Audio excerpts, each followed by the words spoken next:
¿Qué tal? Muy buenas noches, bienvenidos a Contragolpe 2024. Cuando iniciamos este ciclo, nos propusimos analizar la realidad política, social y económica de nuestro país, de la Argentina, abordándolo desde diferentes disciplinas. En el capítulo anterior fue desde lo individual, desde la psicología, desde lo que cada uno puede o debería hacer o las herramientas que cada uno tiene para afrontar la realidad que nos toca vivir hoy a los argentinos. En el caso de hoy lo vamos a hacer desde la sociología para ver cómo reaccionamos como sociedad ante esa realidad que a veces nos choca de frente, otras veces nos pasa por los costados, a veces es simplemente un vuelo rasante, pero que en definitiva nos engloba a todos, porque como sociedad estamos todos juntos en un mismo barco, ese mismo barco que a veces parecería ser el eterno Titanic en la historia de la Argentina. Sabemos cuál fue el final del Titanic. En el caso de la Argentina nunca llegamos a ese final, por suerte, pero siempre estamos ahí, como pendientes de qué es lo que puede llegar a pasar. ¿Cómo reaccionamos ante todas esas situaciones de la realidad hoy en la Argentina como sociedad? En un minuto volvemos con más Contragolpe.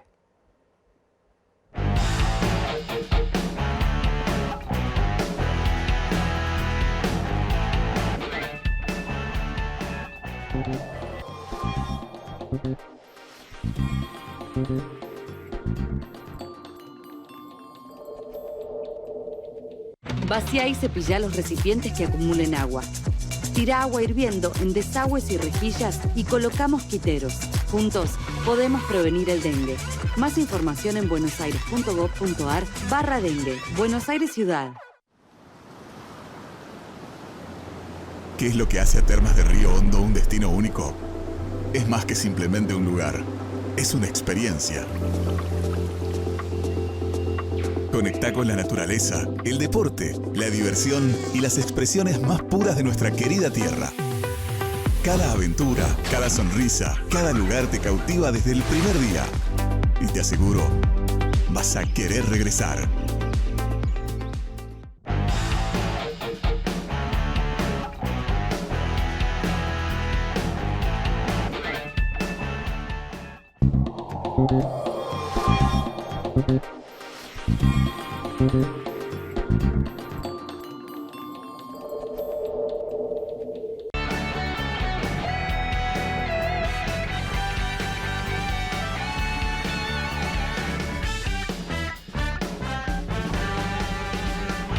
Bueno, nos comprometimos al comienzo del programa a analizar la realidad nacional a partir de la sociología, en este caso. Y la tarea va a recaer en manos y en la voz y en el conocimiento de Bettina Pressman. Bettina, buenas noches, ¿cómo estás? Buenas noches, ¿qué tal? Muchísimas gracias por la invitación, Luis.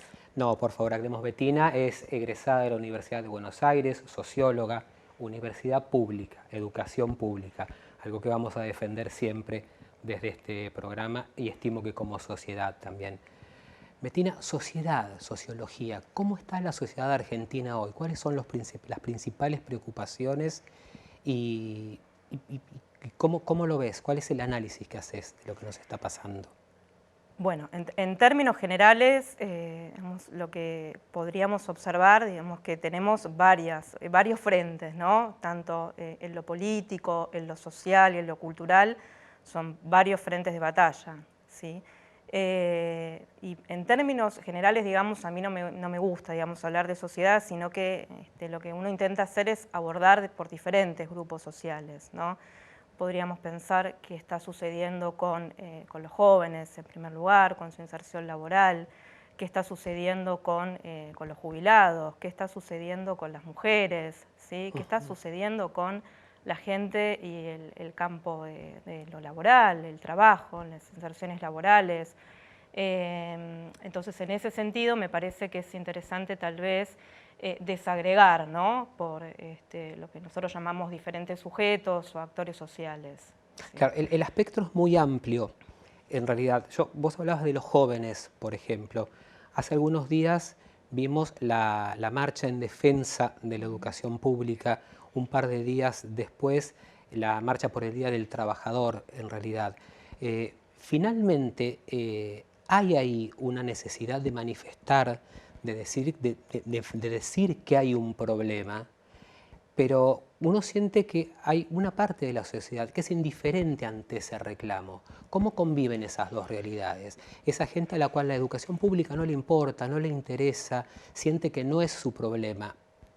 Yo decía al comienzo del programa que sí, porque todo nos atañe como sociedad y todo nos atraviesa. Que un jubilado hoy esté fuera del sistema es preocupante inclusive para quienes no somos jubilados todavía. Y es preocupante para un joven también. Y un joven que no puede estudiar debe preocuparle también a un jubilado. ¿Cómo conviven esas realidades sociales? Es que justamente eso, ¿no? Llegamos, me quería retrotraer un poquito, ¿no? Llegamos a la construcción de esta sociedad como mínimo dual, ¿no?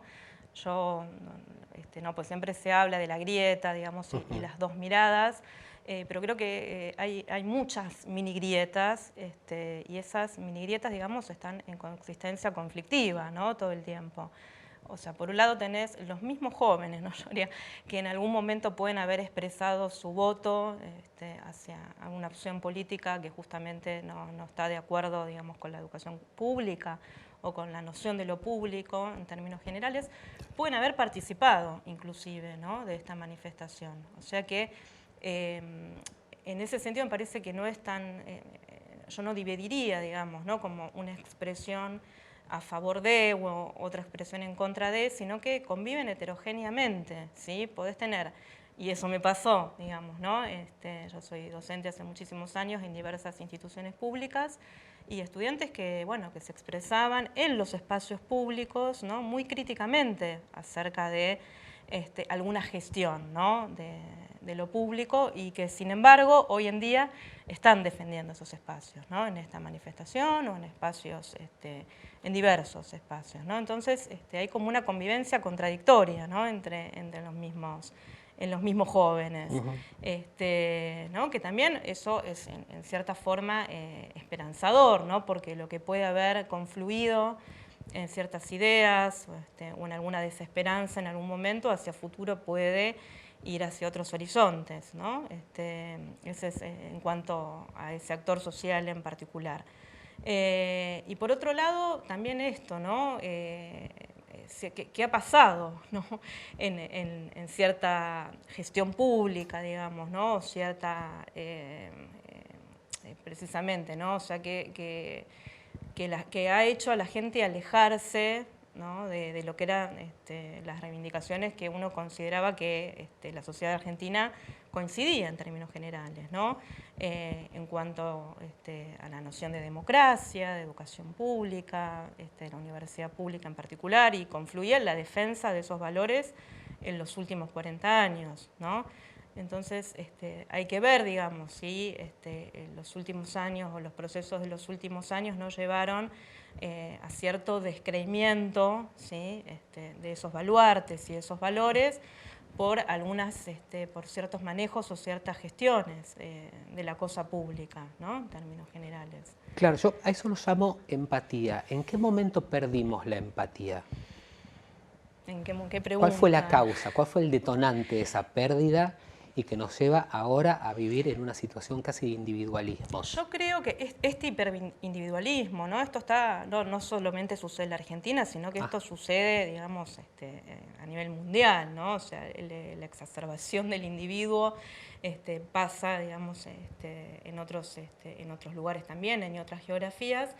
En lo que respecta a la situación de Argentina en particular, lo que podría decir es que hay un fuerte cambio en la composición, ¿no? De lo que era la estructura de la sociedad argentina, ¿no? Nosotros teníamos una sociedad fuertemente asalariada, ¿sí? Con ciertas protecciones sociales que se derivaban de los derechos laborales, y eso paulatinamente y exacerbadamente en pandemia y pospandemia, digamos, yo creo que ahí hay una variable importante y que a veces no fue leída correctamente. Se había empezado a deteriorar y se fue acelerando ese deterioro, ¿sí? Entonces, esto muchos sociólogos y sociólogas lo han presentado en el último tiempo. Hay ciertos sectores, digamos, que quedaron por fuera de esas protecciones, por ejemplo, trabajando como monotributistas, ¿no? Pueden ser incluso sectores profesionales, trabajando lo que se conocen las aplicaciones, digamos, ¿no? de comida, digamos, distintas aplicaciones que hoy abundan, digamos, en el mundo de lo laboral y para los jóvenes también en particular, y no tan jóvenes. Uno puede ver gente grande también trabajando en esos contextos de informalidad. Y eso no fue leído, digamos, yo podría decir, por las fuerzas políticas tradicionales, ¿no? Tal vez hubo como una falla, un error en la lectura, digamos, de ese cambio en la composición social, ¿sí? Inclusive aquellos que están insertos en el mercado laboral formal, ¿sí? Conozco mucho el campo de la salud, ¿no? Y las contrataciones precarias que hay particularmente para algunas profesiones, por ejemplo la enfermería, ¿sí? Donde los primeros años de la profesión son, además del multiempleo, ¿sí? En ese sector en particular, con condiciones muy precarias, ¿no? Claro, sí, la precarización laboral está a la orden del día y, sí, bueno, veremos qué es lo que pasa en el Congreso, que está atento a ese tema, pero va rumbo a precarizarse cada vez más. Lamentablemente es algo que vimos en muchas profesiones, yo creo que en la mayoría, en realidad.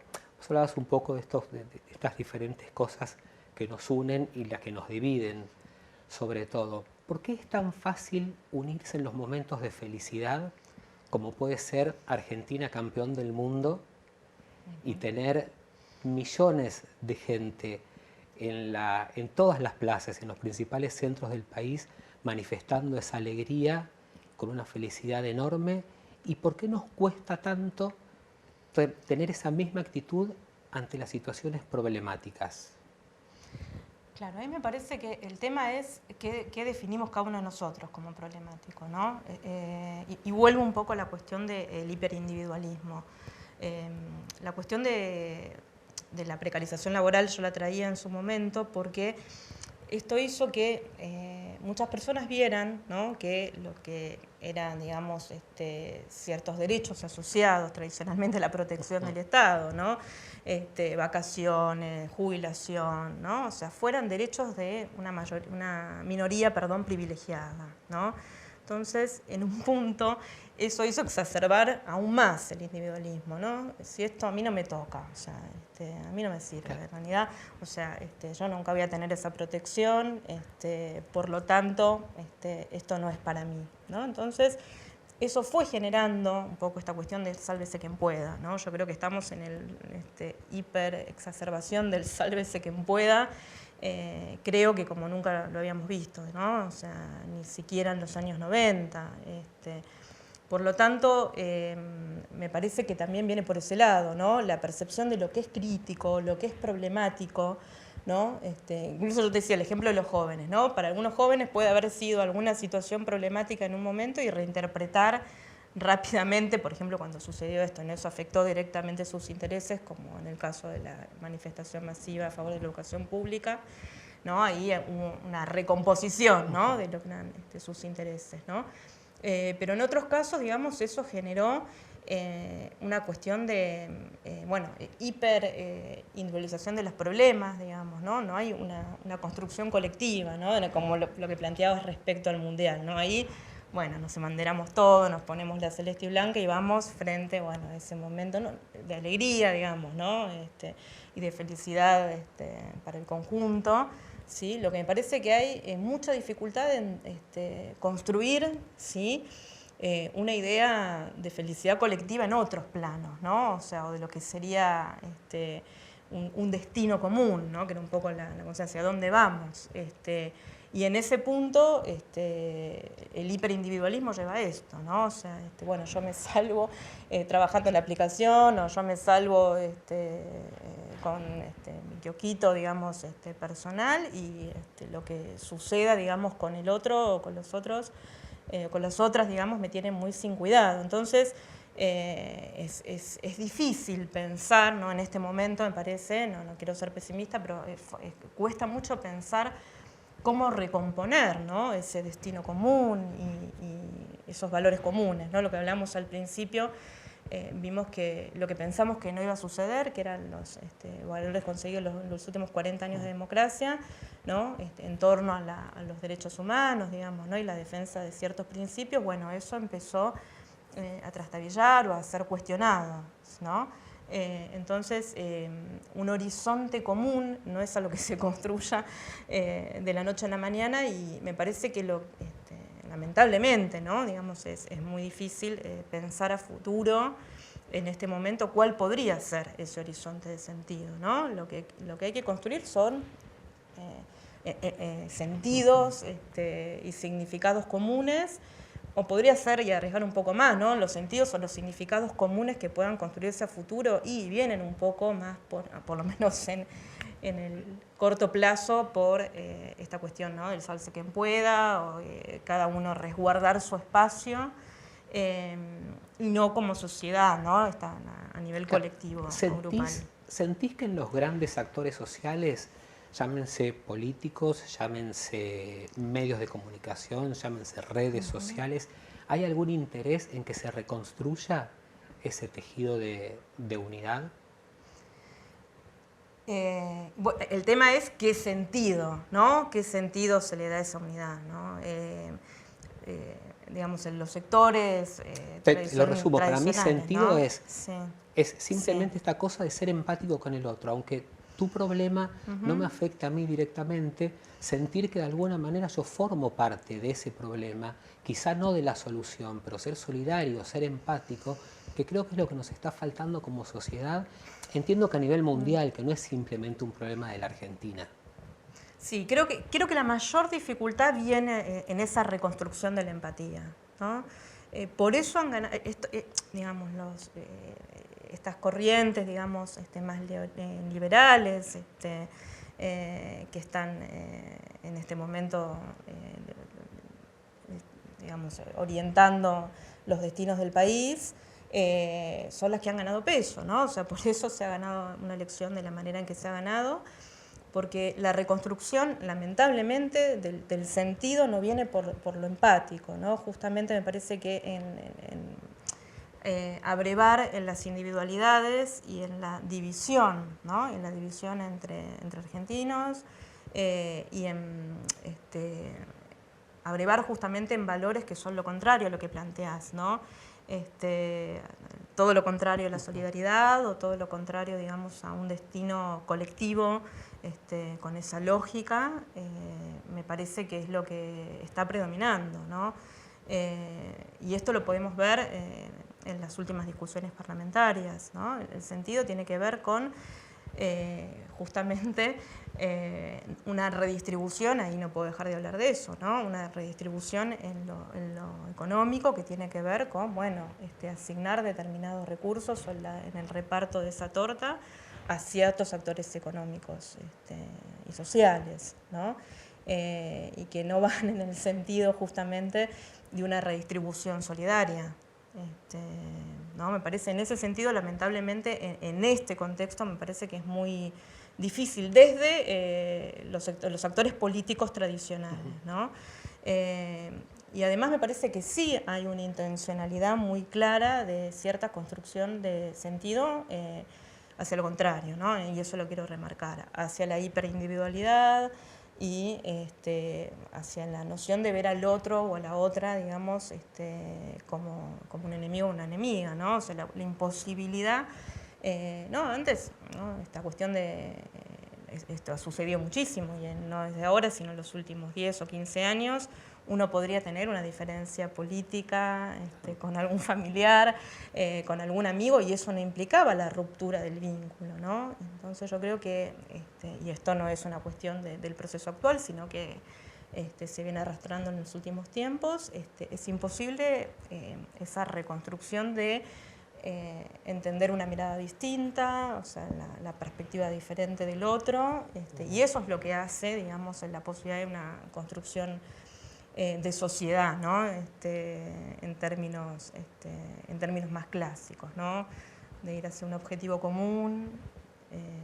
Por ahí me parece que por ahí, en este momento, digamos, desde los actores políticos tradicionales lo veo en un sentido contrario, pero bueno, buscando algún hilo de esperanza, ¿no? Lo que decíamos recién, ¿no? Probablemente en los jóvenes o en los no tan jóvenes, pero desde otros espacios, ¿no? Como fue en su momento también, ¿no? En el 2000, 2001, la recomposición del lazo social vino desde los sectores del arte también, de la cultura, ¿no? De lo que fueron las experiencias del trueque, ¿no? En el abajo, ¿no? Vino también esa recomposición o los movimientos o las organizaciones que estaban en la base de lo social. Claro. Usaste en varias oportunidades la palabra solidaridad. Los argentinos siempre nos jactamos de ser un pueblo solidario ante la tragedia y estamos todos juntos, unidos, peleando por ese bien común. ¿Crees que se cayó ese paradigma este último tiempo? Claramente, claramente. O sea, justamente me refería a eso, ¿no? O sea, ese paradigma, o sea, a eso me refería con por lo menos los valores de los últimos 40 años. Eso hacía el sentido de la democracia, ¿no? Más allá de los derechos constitucionales y políticos, eso hacía el sentido de la democracia argentina, ¿no? Cierta noción de solidaridad y de jugarse por el otro, digamos, y ser empático hacia el otro, hacia el sufrimiento del otro. O sea, yo creo que lo que se tensó en los últimos años y en el proyecto político actual tiene que ver con eso, ¿no?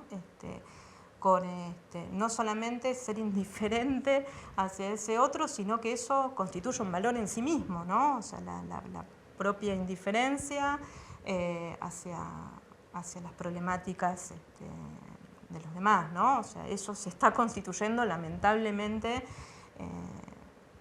en un valor, digamos, ¿no? Para ciertos sectores hegemónicos de la sociedad contemporánea. Claro. Si nos limitamos a la Argentina, en la Argentina es tan grande nuestro país, en realidad, que conviven diferentes realidades y quizás las necesidades y lo que uno ve que pasa en la ciudad de Buenos Aires, en el AMBA o en las grandes ciudades, es una cosa, pero lo que pasa en el interior es totalmente diferente. Es un interior un poco más hasta pasivo ante los problemas y ante las necesidades. ¿Qué me puedes decir de eso? ¿Qué análisis hay respecto de eso? ¿Por qué la reacción es lenta o tardía o no llega directamente? No, yo creo que lo que sucede es que la construcción, o sea, que muchas veces hacemos desde, bueno, nosotros, digamos, ¿no? O sea, desde la ciudad de Buenos Aires o desde el espacio de las grandes urbes, ¿no? Yo lo haría como una diferenciación entre las grandes urbes y lo que podemos reconstruir a veces o desde los medios de comunicación o desde el discurso más desde lo académico en sí mismo, no considera esa realidad, ¿no? O sea, muchas veces sucede eso. No sé si es una reacción lenta o es una cuestión de no percepción de lo que sucede, o sea, en esas realidades, en una concepción más federal, ¿no es cierto? Sino que la reconstrucción de la agenda se hace siempre de manera central. Por lo tanto, que me parece que es eso, ¿no?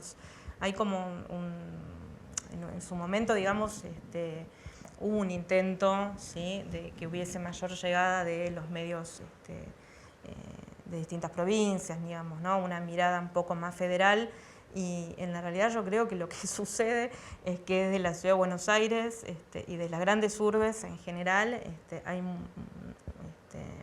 muy poca consideración, ¿no?, de lo que sucede. O sea, no pensemos, qué sé yo, Rosario, Buenos Aires, Córdoba, ¿no?, como los grandes productores que siguen de siendo sentido, grandes urbes, ¿no?, en realidad, pero hay lugares mucho más chicos que también enfrentan sus diferentes realidades, sus diferentes problemas de un modo distinto.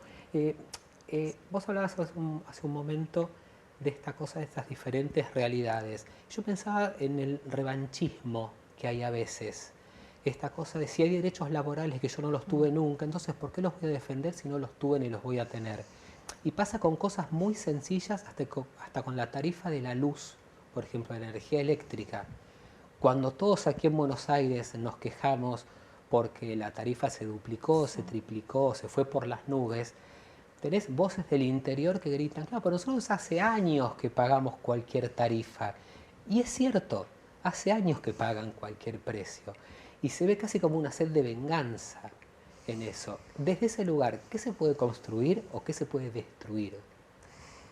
Bueno, justamente me parece que va en ese sentido, ¿no? O sea, la multiplicación de esta idea de, no sé si diría de revanchismo, ¿no? Pero la cuestión de que autopercibir el problema propio, digamos, ¿no? Como el único problema legítimo, yo lo diría como en esos términos, ¿no? Mi problema puede ser, no sé, la tarifa de gas, la tarifa de luz,